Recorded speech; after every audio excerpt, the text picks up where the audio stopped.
Mikhail Tal did not play for draws, and neither should you. Today we're breaking down the aggressive masterpieces of world's greatest attackers so you can start dismantling your opponent's defenses one sacrifice at a time. First things first, when you're in opposite side castling situations, you have to act fast. That means that you should not be playing slow moves like h3 in order to play g4, even rook g1. No, go g4 right away. Our goal here is to get rid of our pawns on the g and h files so we can start an attack on black's king. After knight takes, then we can play moves like queen to g2, knight goes back, and then rook to g1. And here we're trying to build up pressure on g7. The bishop is defending right now, but of course we're going to be attacking in other ways as well. So in this case, bishop to d7 chosen by black and f5 chosen by white. With this move f5, you're pressuring e6, so you're trying to weaken this pawn. You're also trying to weaken this entire diagonal. If a move like e5 is played, this would be very dangerous because the knight simply moves, and if you try to continue to attack white, rook takes d6. You can try to continue with b4, but there's rook takes f6. You can try to continue attacking by taking. However, this will lead to a very quick checkmate after rook to h6 and then queen to g8. So white is going to be faster here, and you need to be very, very careful. A move like e5 is extremely dangerous because it weakens the f7 square. And of course, after rook takes d6, I forgot to mention this, you cannot take with the bishop because this is checkmate. The bishop cannot move whatsoever. So going back, that was not what actually happened in the game, and instead of that, after f5, king to h8 was played and rook to f1 chosen by white. And here there's a very specific threat, and that threat is to take on e6 and then take on f6. You cannot take back. Once again, queen g8 is mate. So that's not what happened. Instead of that, queen to d8 was played in order to attempt to defend this knight. However, the problem is white already has a very nice position here. After f takes e6, f takes e6, here a very nice move played e5, clearance sacrifice. And our goal here is to get rid of our opponent's king's defenders. So in this case, the king has two main defenders. Absolute main defender is this bishop on f8 because it guards g7, and also this knight on f6 does a very good job defending this king because it disallows us to get to this bishop. So in this case, what we can play is knight to e4. We try to kill two birds with one stone because if knight takes e4, there is a very easy mate in two, just like this, getting rid of the defender and then checkmating on g7. So instead of that, knight to h5 was tried, but it doesn't really matter here because white has an extremely powerful attack.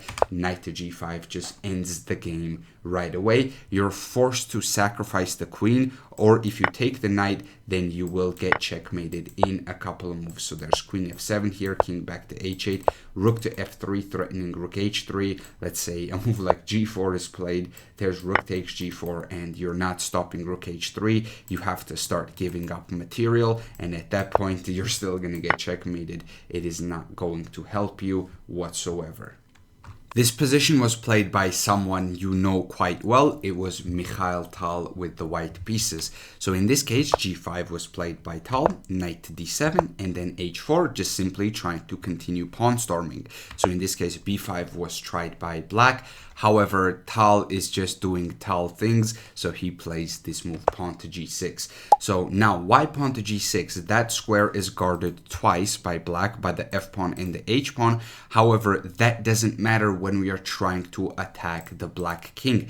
The only thing that matters are open lines and open diagonals for our rooks and bishops. So in this case, you cannot take with the h pawn. This would lose very quickly to h5 because now the h file is open, and this is going to be devastating. So in the game, f takes g6 was played, and after h5, still trying to open up some lines. This is the position that we get. Black is trying to fight back with knight to f6, rook to g5, and Tal is simply transferring the pieces over to the king side, trying to attack.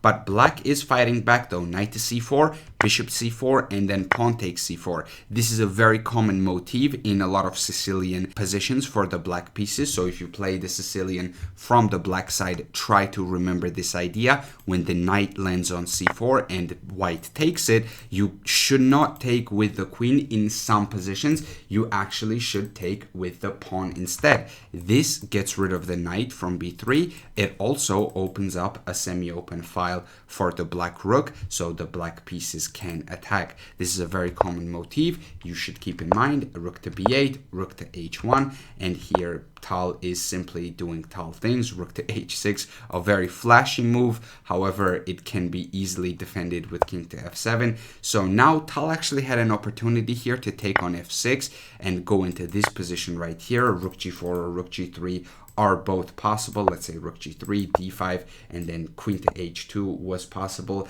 However, there's not a clear way to continue here with the white pieces. Like bishop to g7, you have to play a move like queen to h4 apparently, and somehow continue to attack here just like this. It is a bit unclear how you want to continue. I'm assuming that's why Tal did not go for this position. Instead of that, what was chosen was rook to h4. Tal just simply goes back. Queen to b6, knight to d1, simply defending b2. Queen back to c7, and then f4. After h6 though, rook to g6. And after rook to e8, f5. So Tal is just simply trying to open up the black king as much as possible, and he has done that successfully.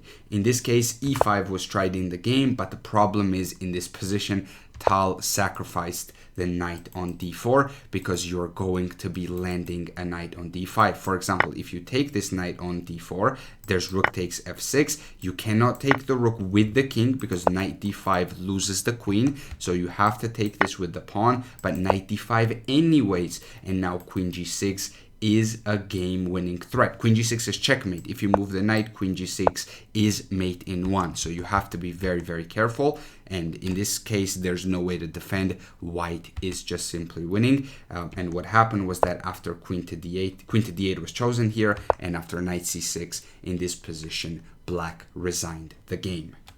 You might have heard a saying that the best defender for your king are the enemy pawns, and let me show you how that works. So in this position, b4 was played by the black pieces, knight to d5 chosen by white, sacrificing the knight but trying to get an attack on this black king. Black took the sacrificed knight, and now h6, threatening checkmate on g7, knight to e5, f4, and then queen to c7. So both sides just simply trying to bring their pieces out. Black is threatening checkmate. Rook to g2 here, rook to c8, and then rook to d2. And here, once again, similarly to the last game, the Tal game, b3. We're sacrificing a pawn. We are trying to get rid of our pawns in front of our opponent's king. After a takes b3, rook takes b3, king to d1, and here in this position, an absolutely breathtaking move was played, and that move is bishop to f6. Now, the computer might say that this is not necessarily the best move. However, the idea behind it is absolutely brilliant, and it is a very nice move, and it is definitely worth to look at this. So after bishop to f6, what happens if you just simply take this bishop? The goal here is not to actually play a move like g6 or do something like this, because then you would lose the rook and then you're losing a bit too much material. The goal here is to continue attacking with a move like knight to f3.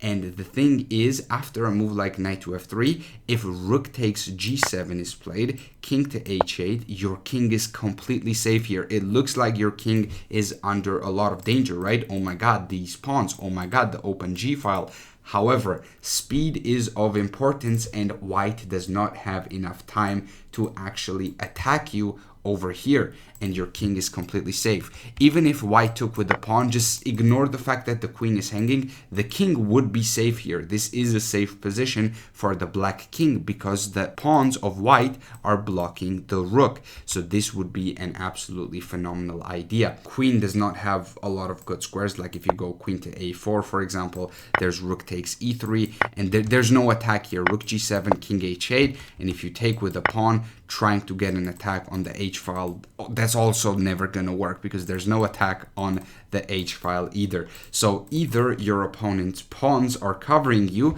or your opponent's rook is covering you, because there's just simply nothing here. These two pawns are actually getting in white's way, and you don't have enough resources to attack black. Going back though to this position, what actually happened in the game was that the bishop was not taken, instead the rook was taken, and after queen c1 and then knight to f3, sacrificing this knight, the attack became devastating very quickly, and after a couple of moves here, white got easily checkmated. Rook to e3, king takes e3, and then queen to d3 is checkmate. Another very important principle that you have to remember is that when your opponent's king is open, you don't need to have every single piece. You can sacrifice a lot of your pieces in order to open up your opponent's king. So after knight takes c3, pawn takes c3, bishop takes c3, bishop to b2, blocking the check, but rook to c4, attacking the queen, trying to bring more attackers into play, queen to f3, and after bishop takes b2, king takes b2. There are a lot of moves that win. However, there is one move that leads to forced checkmate in 7 moves, and that move is rook to c2, sacrificing the rook as well. After king takes queen h2, the queen comes in, and after a move like queen to c4, here white resigned the game. However, you are getting checkmated. You're going to lose a lot of material, and you're still going to get checkmated. So king to d2 is the only move here, and the goal here was to play knight to b4, and you have to start giving up material with moves like queen d5, or queen d3 still leads to mate in 2. But if you just simply run with the king, knight c2 is checkmate. If you run over here, knight c2 is still checkmate, and of course this is a completely winning position for the black pieces. Now let me show you one last example, and in this case Kasparov is playing with the white pieces against Valery Loganov with black. I hope I'm pronouncing that name correctly. So the thing about Kasparov is that he was a master of calculation and a master of attacking. However, he also knew how to use his pieces extremely effectively. In this case, rook to d2 is a very defensive move. However, it also has a very nice attacking idea in mind, and that is what Kasparov executed. c5 chosen by black, and then bishop to d1. And the goal here with the white pieces is to move the g pawn and then transfer the rook over to the H file, where it's going to be defending b2 but also attacking at the same time. So this was a very clever idea which Kasparov came up with, and after H takes g6, F takes g6, g4, we are seeing that idea in motion. He even traded the queens here because this queen is one of the defenders of the black king, so you can get rid of it and you can still have a massive attack, because nobody can really guard this pawn on h7, because after a move like knight to g7, f4 chosen by Kasparov, striking in the center, and then rook to h2, going for this h7 pawn. And the problem here is that you're just simply not going to defend this pawn and you're going to get attacked. Kasparov first plays knight to d2, and then he goes rook takes h7. He even gives up this pawn on b2 because the white king is in no danger whatsoever. The knights are doing a great job of covering these squares. The bishop also covers this diagonal, so it covers c2. You're completely safe. There is no danger here for white. However, black is in a lot of danger, because after rook to h4, rook goes back to b7, rook to h8, king to f7, rook takes f4, king to e7, rook comes back, and now in this position the problem is you just simply cannot defend everything.